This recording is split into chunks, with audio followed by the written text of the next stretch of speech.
Rural మండలం రామణ్యపేట గ్రామంలో శ్రీ సీతారామచంద్రమూర్తి ఆలయంలో శ్రీరామనవమి సందర్భంగా శ్రీ సీతారామ కళ్యాణం వైభవంగా జరిపించారు. పాత గైగోల్పాడు నూతనంగా నిర్మించిన సీతారామచంద్రమూర్తి ఆలయం నందు వైఎస్ఆర్సీపీ గ్రామ ప్రెసిడెంట్ గంజా సత్యనారాయణ ఆధ్వర్యంలో ఆలయ ప్రెసిడెంట్ కొప్పిశెట్టి కృష్ణ మంగాదేవి దంపతులచే మొదటి కళ్యాణం ఘనంగా నిర్వహించారు.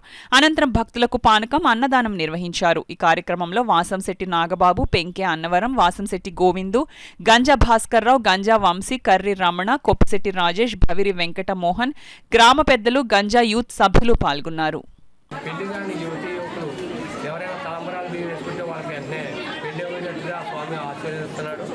మరి రాముల వారికి మన భారతదేశంలో మన హిందూ సాంప్రదాయ ప్రకారంగా ప్రతి గ్రామంలోనూ కూడా ఆ రాముల వారి గుడి ఉంటుందండి.